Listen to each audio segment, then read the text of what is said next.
Well, good evening. Good evening. I am Count Dracula. No, no. Wrong class. This is the middle of the lecture series, and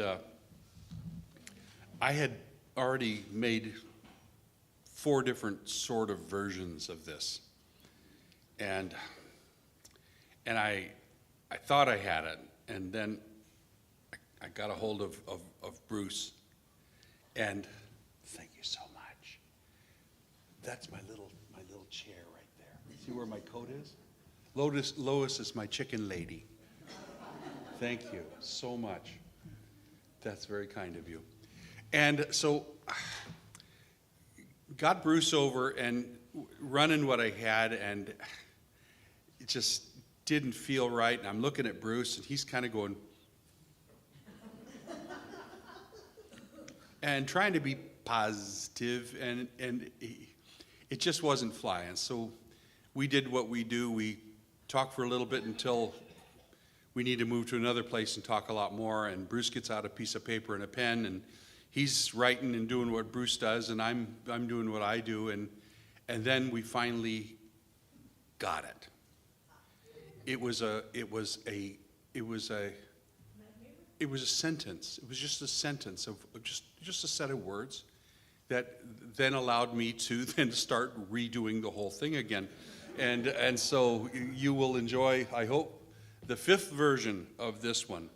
Because this is a slog, and so bear with me. But there's some twists and turns in this, and right off the bat, there's a significant turn, really. So I'm going to hopefully be able to look up and see what Bruce's face looks like. So off we go. Now, why in the world would we go backwards? All the way back to Genesis 11:31. Really? Really? Bear with me, all right? Terah took his son Abram and Sarai, Abram's wife, and they departed from Ur to the land of Canaan, to Haran, and settled there. Okay? There's a big problem already. Haran is way to the far north of Canaan, not even close. So, Annie, this is for you. So we got Ur. You see it over there? It's way over there, and there's Haran. So the whole group, Abram and his dad, and actually his brother Lot, and the whole group of them, they all go up to Haran, okay? Now, you wonder, because there's Canaan way down there, all right? I told you they're sloppy, all right? Genesis 12. The Lord said to Abram, "Go from your father's house." Where is the father's house now? It's in Haran. "Go from your father's house to the land which I will show you. I will make you into a great nation and make your name great." That's a big part of our covenant, isn't it? Genesis 12. So Abram does what he's told, and he set out for Shechem in the land of Canaan. So they went to Haran in Canaan, and now they're going down to the land of Canaan. I told you they're messy. He built an altar there to the Lord, and then proceeded to the mountain east of Bethel, E-L, remember that's an important person, where he pitched his tent and built an altar to the Lord before going on to the Negev. Now, who would go on to the Negev? Well, Bedouin-style nomads, goat herders. That's what they did, all kinds of stuff, all right? So they go from Haran down to Shechem, and from there it's just next door to Beit El, and down to the Negev, okay? They're all there. I mean, this is a long way. It's a long way to go. Genesis 12. It's actually about Exodus, and I have dipped into Genesis, okay? Genesis 12, and there's a point to this. There was famine in the land. You hear that a lot about the land of Canaan and its its neighbors, okay? There was a famine in the land, so Abram went to Egypt to live for a time. Where do you go from the Negev? You'll know this direction, right? Genesis 13. Abram departed Egypt after he'd been in Egypt for a while, and he got into trouble there, okay, because he was lying. And returning to the Negev, so he goes back to the Negev, he and his wife and all that belonged to him. Abram then traveled back up to Beit El, to the place of the altar he had made previously. Okay? Now, there's a point to all this. We're going to get there shortly. So he goes back to the Negev, and he goes back up to Beit El, and where is he? He is in Canaan. He is in Canaan. And there Abram and Sarai stayed. They're there. They are now permanently citizens of greater metropolitan downtown Canaan. All right? It is in Beit El that Abram and Sarai would have their fertility issues. Remember those? That resulted in the birth of Abram's eldest son, Ishmael. Remember that El, it's important. Via Sarai's maid, Hagar. And the strange birth of Yitzhak from a 100-year-old Sarai afterwards. Okay? Now, Ishmael is turned out, and he becomes the father of the Arabic nations, Arabic peoples. And it's going to pop up again in here. Yitzhak, Isaac, Yitzhak would have two sons, Esau and Yaakov. Again, with the younger taking the father's blessing from the elder. This is a pattern. This is a pattern. Second son takes the blessing from the elder son. These are the patriarchs. That's who these guys are. They are Abram, Yitzhak, and Yaakov, otherwise known to us as Abraham, Isaac, and Jacob. All right? They are our patriarchs. They are the line. Yaakov, the trickster who fooled his father, Yitzhak, into giving him the blessing instead of his rightful older brother Esau, had much greater success than his father or granddad ever did in siring sons. Yaakov had 12 sons. Reuben, Simeon, Levi, Judah, Dan, Naphtali, Gad, Asher, Issachar, Zebulun, Joseph, important, and young Benjamin. All born and raised where? In Canaan. And that kind of makes them all Canaanites, doesn't it? That's our theme for the night. Canaanites. Yaakov's second youngest, Joseph, has a problem with dreams and visions wherein he is superior to his brothers. Okay, that goes over real well, right? He can't keep his visions to himself, and his brothers don't like the content very much, by which he's constantly telling them, I had a great dream or a vision, and I'm so much better than you are. Fed up, the brothers try to silence Joseph by throwing him into a deep pit or a cistern. All right? They get some second thoughts, thinking better of it. The brothers, seeing a caravan of Ishmaelite slavers from Midian. Wow, we got Midian back in it. We got Ishmaelites, right? And the brothers haul Joseph back out of the well and sell him to their step cousins, the Ishmaelites. They are cousins after all, aren't they? For 20 pieces of silver, and off he goes. The slavers take Joseph to Egypt, where he's sold to an Egyptian household. Now, he has some problems there, more issues there, and then he is up the ladder, right? Influential. But here's what we're looking at. There's Ishmaelites, slavers from Midian. Remember Midian, right? The Mount of God, right? And we have young Joseph ends up in, of all places, Egypt. But what's the straight line through there? Sea of Reeds leading to the Delta. Es ist immer so. It's always the Delta. Through his dreams and visions, Joseph makes his way to the second most powerful position in Egypt as overseer or vizier, no pun intended, of all the running of Egypt for the current Pharaoh, whoever the Pharaoh was at the time. Not bad for an 11th in line son of a nomadic goat herder. He's done well for himself, right? My son the vizier, my son the overseer. Time gets tough back in Canaan, and Yaakov sends his sons down to Egypt to buy grain. Once again, where do you go? Where do you go when there's famine in the land? We go to the Delta, right? Don't we all do that? You know, the refrigerator's empty. We're going to Egypt tonight. Evidently, such times of famine were quite common in Canaan. And when the brothers are in front of the very man in charge of such transactions, they discover that it is none other than Joseph, the brother they'd sold to slavers. You think they thought they were going to get their grain? Joseph, being a very nice person, forgives them for their mistreatment and invites them all to his generosity in Egypt, including their father Yaakov and the entire clan. They all come down. Canaanites in Egypt. You understand? Canaanites in Egypt. They're nothing more than this. They're Canaanites in Egypt. This is how the Canaanite clan of the 12 sons of Yaakov, the grandson of Abram and Sarai, the son of Yitzhak and Rebekah, all came to be in Egypt. They're in Egypt. Whew. That seemed like a diversion, didn't it?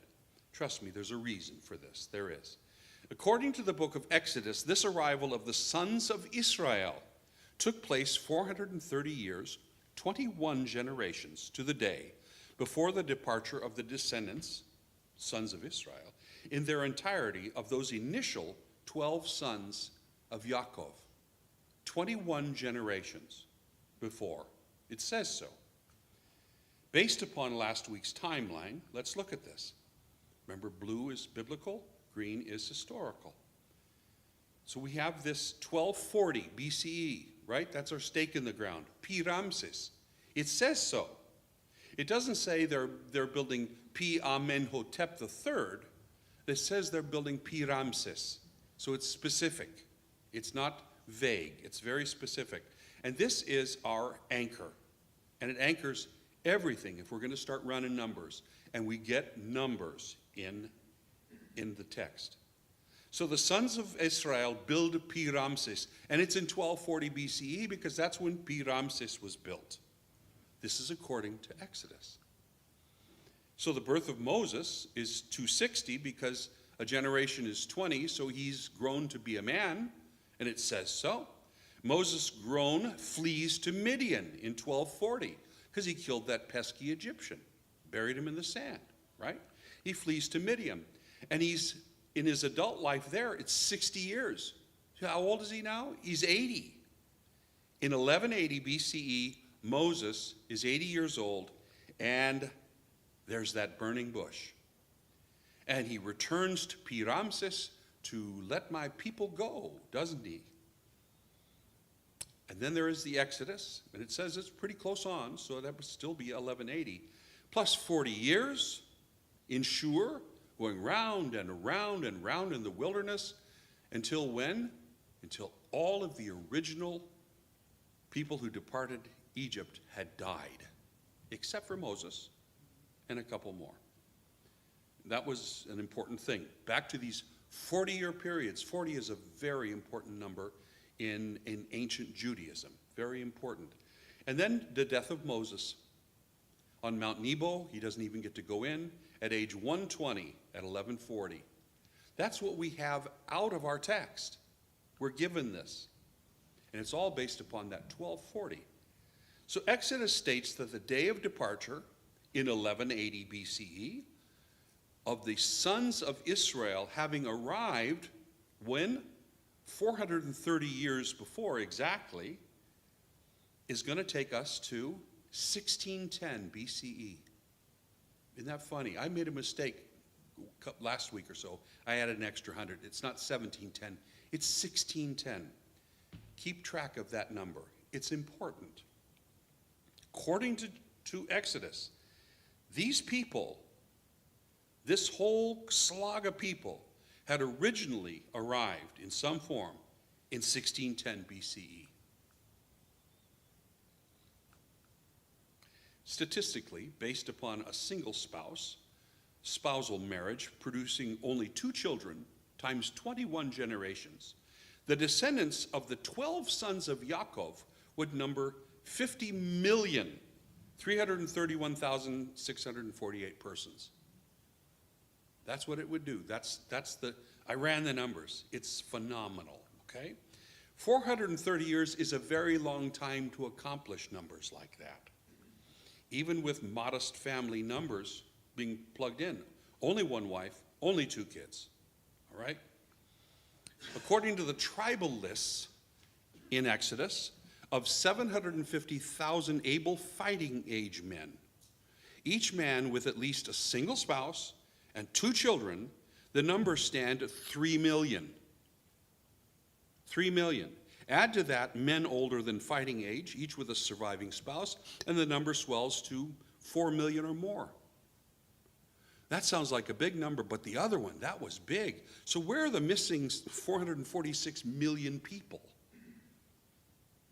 There's 446 million people missing in this, statistically. Well, we could say they conflate the numbers a lot in the Old Testament, and they do. According to Exodus, there were significant former Canaanite descendants in Egypt. That's what it says. It says that they had arrived in around 1610, and that there were over 21 generations. There's a lot of them in Egypt. They weren't Jews yet. Do you understand that? They're not Jews yet. Not by any means. We can't assign to them Jewishness. In their distant family past, there was some kind of covenant made between the God who spoke to Abram and never spoke again, and seemingly certainly forgot them now that they are enslaved in Egypt, according to Exodus. And where's this covenant? Where's the beef? Where is this supposed to be happening? Remember, they're not Jews. The Cecil B. DeMille movie has them being full-on 8th century Jews or 1st century Jews. Are they eventually found? Yes. I'm not sure what you mean. Well, the 400 and some million people, no, it's just a numbers problem. It's just a numbers problem. But what we do have is according to Exodus, we have a significant presence of Canaanites in Egypt who'd been there for a long, long time, 430 years. All right? They're not Egyptians. They're still people unto themselves, but they're not Jews yet. They have no laws. They have no customs. They haven't been divided into groups. We don't know who the Levites are. We don't know who gets to serve God. God hasn't been moving with them. This is all in the future. These people are just a gigantic family group. That's all they know. They were merely descendants, and they were no more. You can't assign Jewishness to them that doesn't exist yet. It won't reveal itself. Not even begin to reveal itself until the 10 Commandments, will it? They'd enjoyed some form of status with Egypt for centuries, okay? But that all ended with the rise of a Pharaoh who did not know them. That's what it says. There was a new Pharaoh who did not know them. But before that, they had enjoyed a certain kind of independent status, evidently, because you can't be enslaved if you weren't free before. You have to be free before to become enslaved. Suddenly they were reduced to the status of slaves and put to work on the building of large projects, right? The only projects mentioned in Exodus are, of course, Pi Ramses and Pitom, and hence our stake in the ground. Historically, Egypt never used large groups of foreigners for slave labor. Never. Never. Between harvests, the yearly inundation of the Nile, and the new farming season, large labor projects were accomplished by the Egyptian workforce who were in waiting. It's a perfect deal. It was perfect. It was a perfect use of a huge workforce that had no work at hand.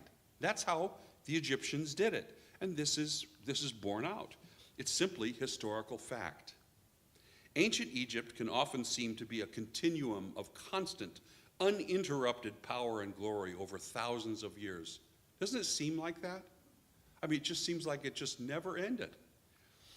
We know of Egypt through the monuments of stone and brilliance of gold that we have all been introduced to in their astonishing glory.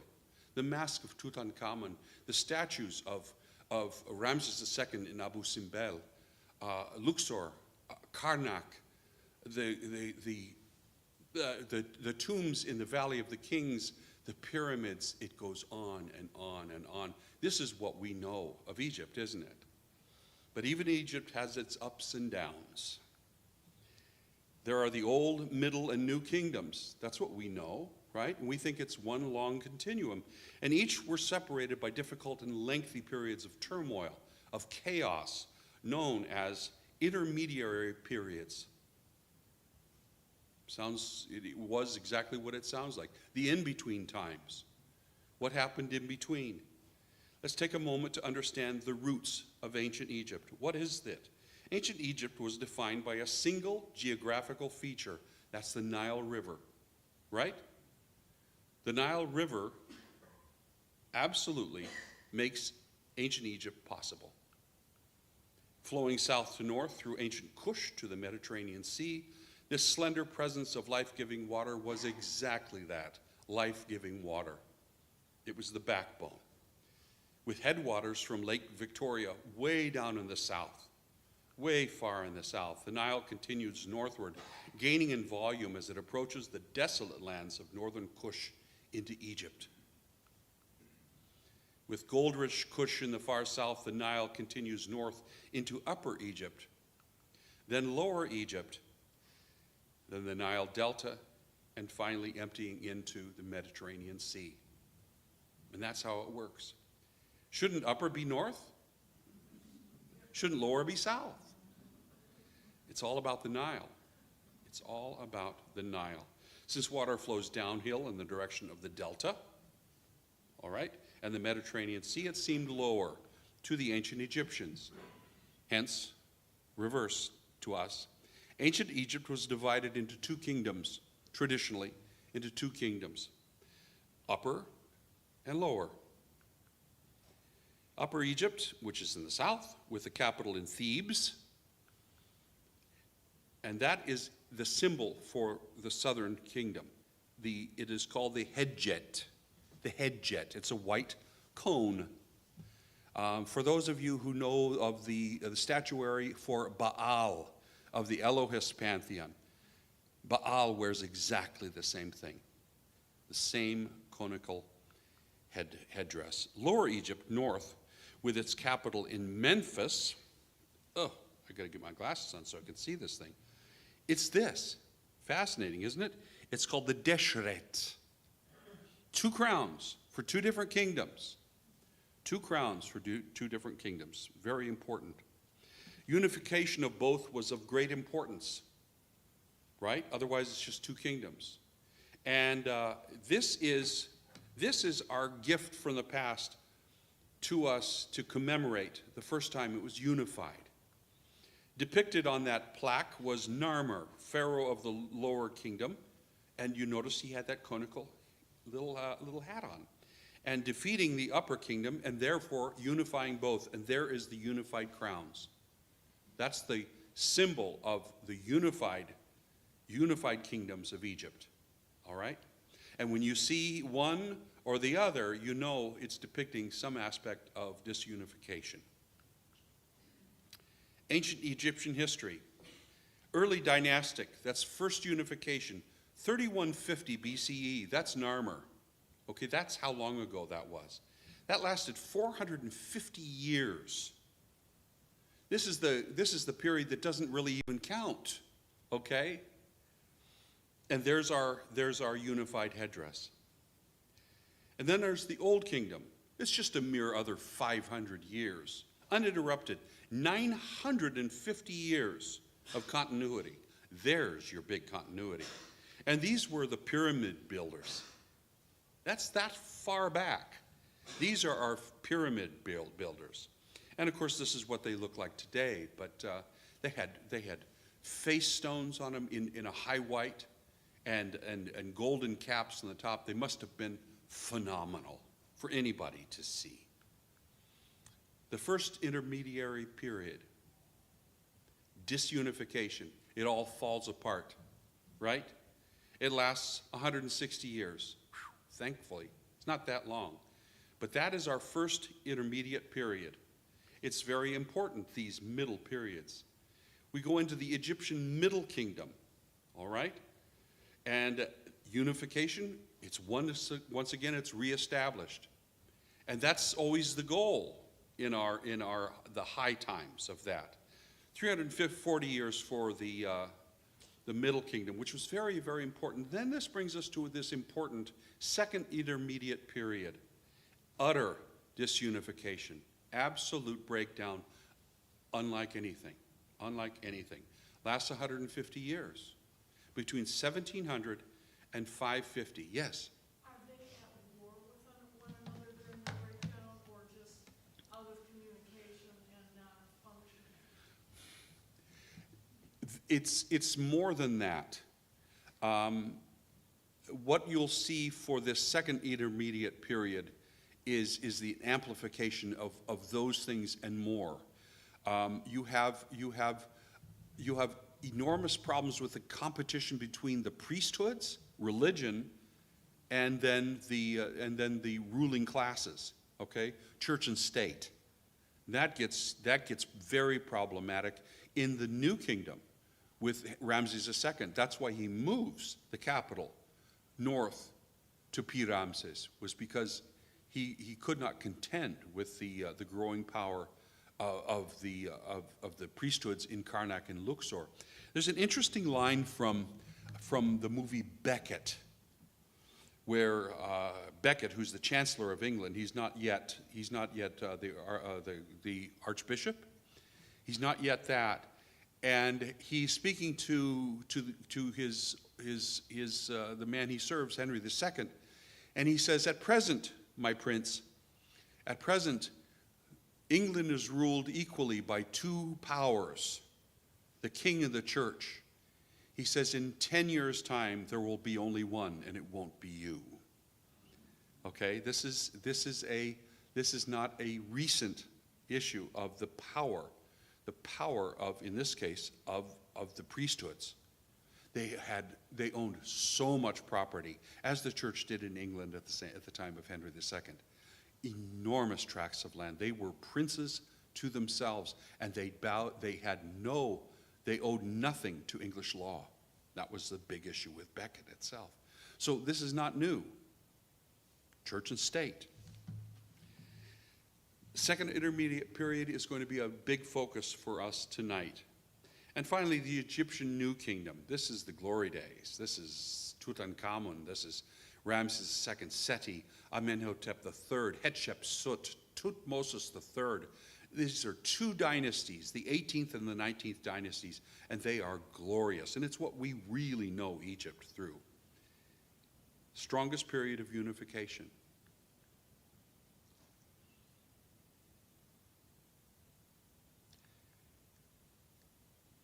The Egyptian Empire at the height of the Middle Kingdom. Look at that. There's Memphis, there's Thebes, two centers. They're the traditional capitals of the north and the south. And then there is that funny blue thing that's going up into Canaan, right? The influence, Egyptian influence, all the way up into Canaan. We'll make that a little bit bigger.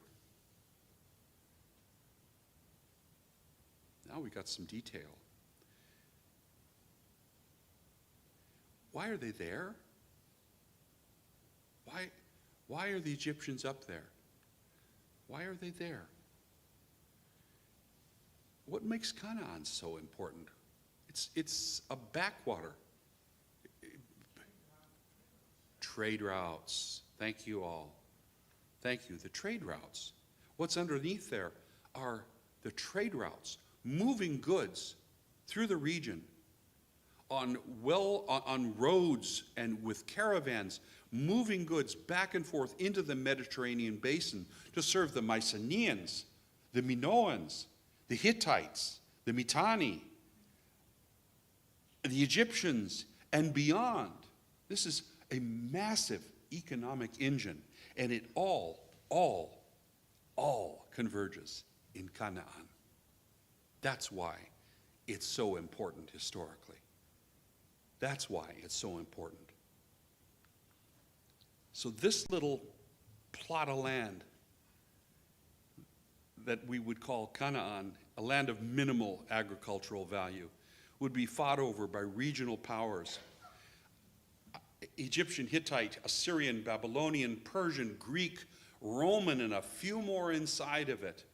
It's going to be fought over for over 1,500 years, this little plot of land. What's its value? The trade routes run through it. It doesn't have anything on it. It's what runs through it. It's what runs through it. And this is going to dominate, this dominates the entire region. And it's all over control of these trade routes. Why is Egypt up there? That's why. That's why. Why are the wars fought between the Hittites and the Egyptians always at the borderline of Kadesh? Why are these battles? It's to keep a balance between the northern power and the southern power. All right?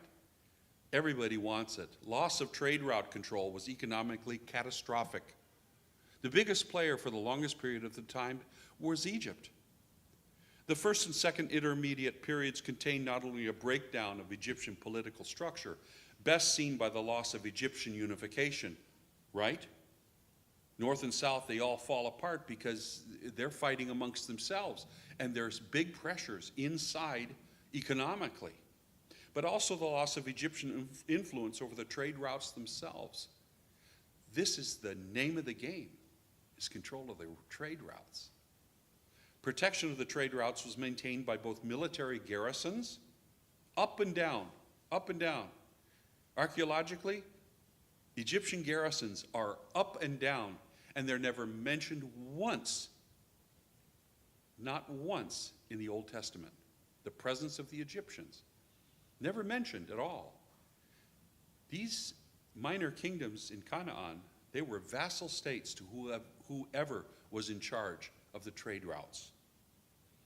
And then there are local Egyptian political authorities who have to administer all this, okay? This included heavy garrisons protecting the lush land of the Nile Delta as well, heavily guarded. The Delta was heavily guarded. They didn't want the influx of foreigners in, and for good reason. The decline of the second intermediate period saw the abandonment of all such forms of control and protection, and the Delta was wide open. There was no one there to stop them. Okay? If you want to go where it's green, and somebody comes back and says, come on down, there's nobody there. You bet it's going to happen. So this is the Egyptian Empire pre-1700 BCE, okay? Everything's running just fine. Everything is running just fine. And then it all starts to unravel and fall apart. And it goes all the way down to this little teeny presence around Thebes. The Egyptian remnant, post-1700, second intermediate period. And guess who's coming for dinner into the Nile Delta? Well, it's not hard. So this second intermediate period from 1700 BCE to 1550, okay? It's that little tiny window, right? It's a mere 150 years. The ruling classes are in infighting. There's absolute civil war, family against family. Everybody says, we should be Pharaoh. No, we should be Pharaoh. No, we should, and it just never ends. And the common people, they're just living their lives in spite of this nonsense, right? Breakdown of the social fabric because of this. I mean, nothing's working. Loss of regional influence, loss of regional territory. It's all gone somewhere in a handbasket. And it was the worst. Oh, it was eventually. You got to get from the second intermediate period to the new kingdom, and we will. The Nile Delta, once fiercely protected, was continuously and unopposedly overrun by migrating peoples from nearby Canaan for 150 years. No stopping them. They just came down and came down and came down. Who wouldn't? The Nile Delta was the breadbasket of the world. You couldn't go wrong down there. There's no famine there where you came from. There was always some kind of famine. And these foreigners would be known historically as the Hyksos. They would be called the Hyksos, loosely translated as shepherd kings, or formerly nomadic peoples. Who's up in Canaan? Nomads. They're goat herders, sheep herders. They're Bedouins. They're going from place to place. As it said, Abram pitched his tent in Bethel. All right? So, this is how green it was. This is how beautiful this is. Gulf of Suez, Gulf of Aqaba down there. What is that? The wilderness of Shur that is so wretched. And to get from Canaan, you got to go through all that stuff. Then you got to go through the Yam Suf, unopposed, and bingo, you're home. Canaanites in Egypt. Canaanites in Egypt. The Hyksos quickly organized into a formidable presence. I mean, there were so many of them, complete with military and political structures that included control of the trade routes. They were controlling it. They were controlling it. That's where they were from, making them a significant player in the entire Mediterranean region. Canaanites in Egypt, and they are creating an all-new kingdom of Canaanites, who are now referred to as the Hyksos, the shepherd kings. They're modeling themselves after the Egyptian model, but they're bringing some very, very interesting new things, new technologies, especially in war, to the region. So influential were the Hyksos that the 16th and 17th Egyptian dynasties are attributed to them, not to Egyptians, to them. They were that well organized. Referred to by the Egyptian remnant in Thebes as the Great Shame. The Hyksos would advance both militarily and economically right down south. Just driving, they're going after the remnant, the Egyptian remnant in the south. And whilst families fought families for dominance in the south over 150 years, the Hyksos raided ever southward with their superior war technology. They introduced horse-drawn chariot and the composite bow. They were unstoppable. The Egyptians held on. They were adopting the Hyksos war tactics, chariot, bow, and much more, and they were learning. They were learning as they went. New technology, that's cool. Let's see if we can make that in our shops too. In the first half of the 16th century BCE, a single family would rise to dominance and reorganize the tattered Egyptian remnant into a force for the future reconquest of Egypt of old. A young pharaoh would emerge amid the efforts of both his father and his older brother before him to rid the delta of the Hyksos, the Great Shame. Who's in the delta? Canaanites are in the delta. And his name was Ahmoses the First. Ahmoses the First. He would found both the 18th dynasty and the entirety of the new kingdom. This is a powerhouse, the biggest, baddest, meanest guy on the block. And the thought is don't forget his name. Ahmoses the First. That's a little relief of some of his conquests in bronze. That's some statuary attributed to him. A second in line son. He was the spare, right? Ahmoses was thrust into succession by the death of his older brother, Sequenre Tao. And there's his mummy. and they found that he was killed in battle against the Hyksos, and he died. And he had horrific battle wounds, absolutely torn apart. And this is his mummy. Ahmoses became pharaoh in 1540 BCE and continued his brother's northern campaign. That is his battle axe. It was found in the tomb of his son Amenhotep I's wife, of her tomb. It was found there. But this is by the cartouches upon it. This is the ceremonial battle axe of Ahmoses I. And by 1525, he had successfully defeated the Hyksos twin capitals of Avaris and Tanis, which would later become Piramses and Pitom. They're the same foundational cities. So there's a lot going on here in Egyptian history and with Canaanites in Egypt. So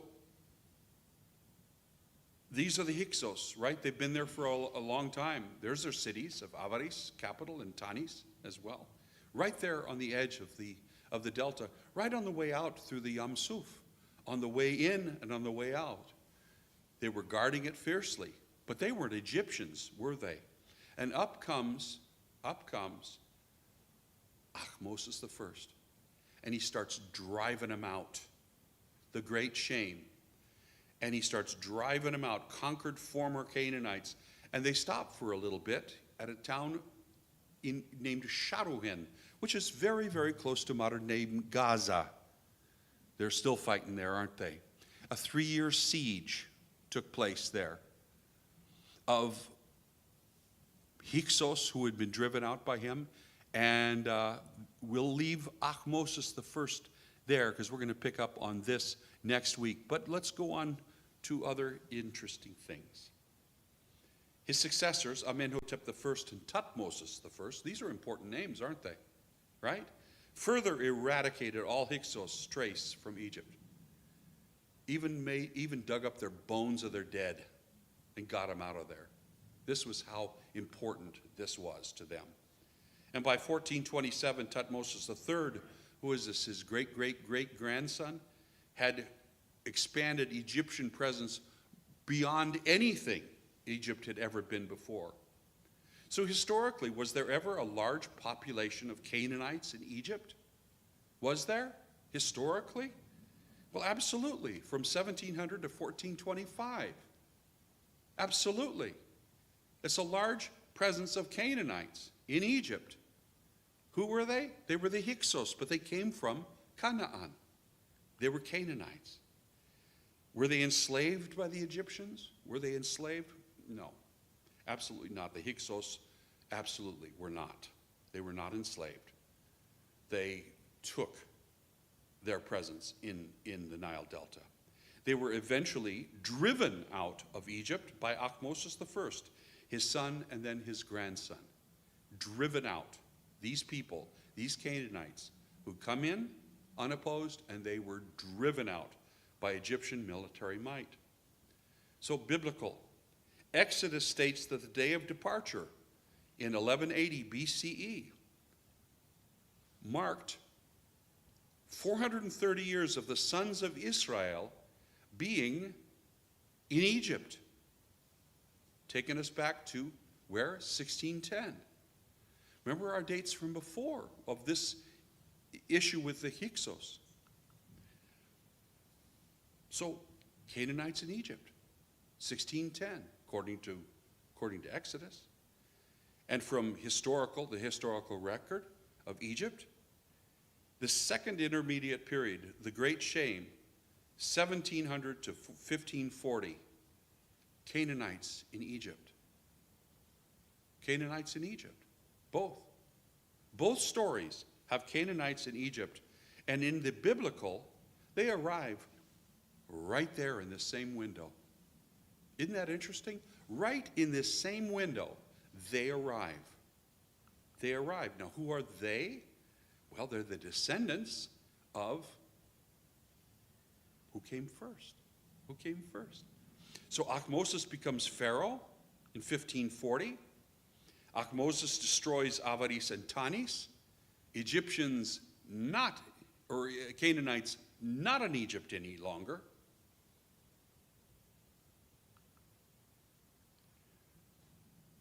And maybe it's the 12 sons of Yaakov who came down in 1610. Why not? Why not? Why couldn't it have been amongst this enormous migration of Canaanites into Egypt, unopposed, from 1700 onward? Oddly enough, the numbers from Exodus land Yaakov and his 12 sons, land them in Egypt via Joseph in 1610. Right there, right in the middle of it. It's reasonable to entertain the thought that Yaakov and his 12 sons were merely a part of the unopposed migration of Canaanites into the Nile Delta. I'm not saying it happened, I'm saying it's very reasonable to think. There was a lot of Canaanites going down into Egypt during this time. Why couldn't it, if it's 430 years before the story of Exodus, and it happens to land right dead center in it, why not? And their arrival would possibly place them during the reign of the Hyksos pharaoh, Apepi. Right then. By this time, the Hyksos were fully established. Exodus 1:8. A new king arose over Egypt who did not know Joseph. A new king. It would not be long before a new pharaoh, Ahmoses I, a fully Egyptian pharaoh, would not know the Hyksos and would aggressively abuse them as he drove them northward, conquering the capital of Avaris and driving them fully out of Egypt itself. A pharaoh who did not know these Canaanites in Egypt. Would make sense if it was Ahmoses I. All of this is plausible, is it not? It's not just plucking things out of the air. It's taking the information given us in Exodus and it's landing them backwards. And it happens to land right in 1610. I find that to be fascinating because historically we have unopposed Canaanites coming into Egypt, into the Nile Delta, right during that time period. And this formula lands them right then. A pharaoh who did not know them, where their lives completely changed. What pharaoh made the lives of the Canaanites in Egypt, the Hyksos, utterly changed? What pharaoh?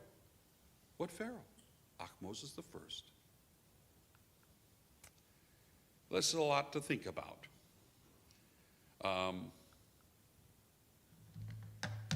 Remember that Exodus was written by people in the 5th and 6th centuries, most likely 5th century BCE in Babylon, by Yahwists who were in Babylon in the exile. And that's when these things were written.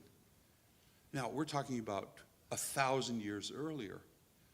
What could they possibly know about 1,000 years earlier? Well, what do we know about 1,000 years ago? Seriously, what do we know about 1,000 years ago? We know bits and pieces. We have certain things that are bright and shiny objects about the past, but we don't know. I couldn't tell you what exactly happened 1,000 years ago. And these guys were writing about things that happened 1,000 years before. And yet we have what they wrote, as sloppy as a lot of it is. And it's sloppy writing. No intent to malign, but they could have used a good editor. And yet we can respectfully go through it and look at what it says. And we can start to note and take it down. We can look at it critically and we can take it down. We can pit it against the historical record and we can find out, does anything line up in all of this? Or is it all just a leap of faith? Do we have to throw away history if it doesn't agree with the Bible? I don't think we do. I don't think we do. I think it shows more respect to the Bible to treat it seriously than to treat it magically alone. So what are your thoughts on all this? We have a little time. I thought that was going to take a lot longer. I went at a pretty quick clip, but this is the biggest half of each of our tale of two stories, of Exodus and of the Egyptian historical record, with these two princes. A prince of Egypt, Moses, he's a prince of Egypt. He's not a Jew, he's a prince of Egypt. And another prince of Egypt, Ahmoses the first. One led his people out, the other drove these people out.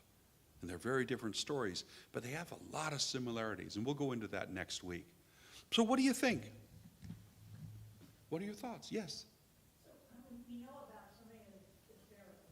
Haven't been to Egypt to hear about the pharaohs, but I've never heard about Moses. Right.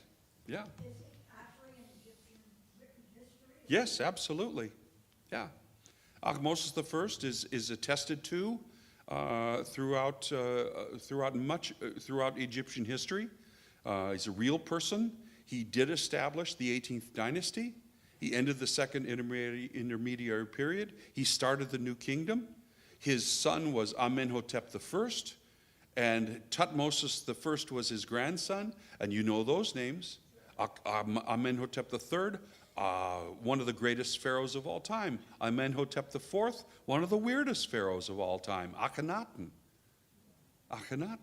whose wife was Nefertiti, whose son was evidently Tutankhamun.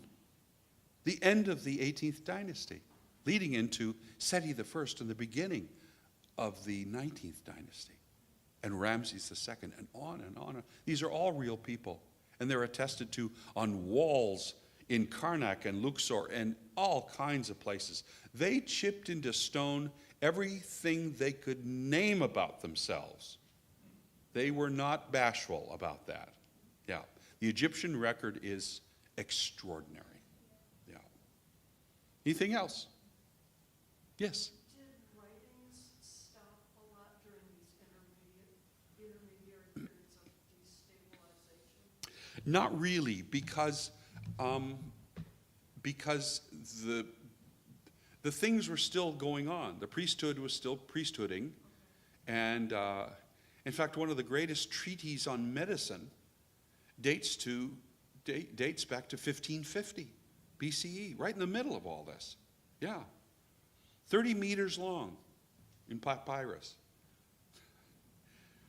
I'd hate to be treated for diabetes by what they prescribed, but how about you, Pastor? Any thoughts on what we've been talking about? It is a lot. It is a lot. Yeah. I have found that what I really teach from is I teach predominantly from the Bible, and then couple it with the historical record. So it's a lot. It is a lot. Yes, sir. What was going on back in Canaan during this time when the majority of the people seem to have moved down to the Delta? Well, if you consider that it's over 150 years that they're moving in to the Delta, it's people who are less well established than other people there. If you have, remember that the Canaan can only support so many people. It can only support, and if your population gets too large, they have to leave because everybody will starve then. It's brutal. And so the entire area, people who cannot survive in Canaan, they're moving, they're migrating in. And it's a lot of area. So you're asking were they empty back in Canaan? No, not at all. Not at all. What was their life like? Well, it depended on what you did. Okay? If you owned the Motel 6 along the trade routes, you did pretty well because the caravans were constantly coming. There's always money being made there. If you were a poor scratch it out in the dust farmer, probably not so good in bad times. Yeah, and there was a famine in the land, and everybody went to Egypt. It's all over the place in our Old Testament. Yeah. Anything else? Yes, Hal?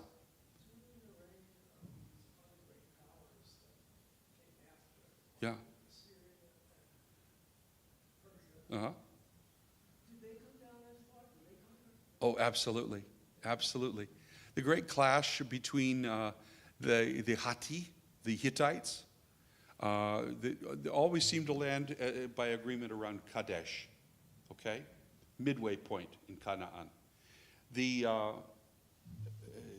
Egyptians were greatly plagued by the Assyrians, who eventually overran them, okay?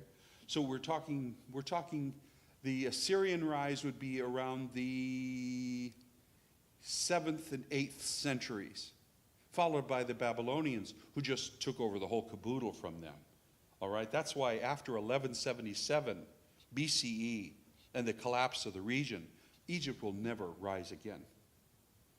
The New Kingdom is kaput with Ramses III in 1177. And from then out afterwards, it's mostly foreign kings, foreign presence. Eventually, you're going to have the Assyrians, Babylonians, Persians, Greeks, Romans. Everybody owned them. They didn't rise again. Even Sheshonk, who came up and sacked Jerusalem, remember, in 925? He wasn't Egyptian.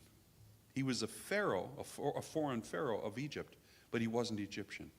Yeah, that's why I ended at the New Kingdom. Yeah. Cleopatra wasn't Egyptian. She was Greek. Ptolemaic, exactly. The Ptolemies. Yep, on the heels of Alexander. Anyone else?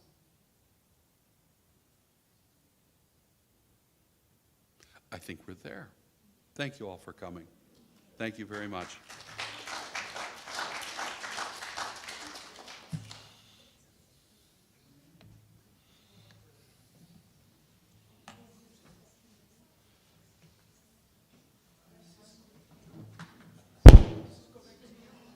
Yes, thank you.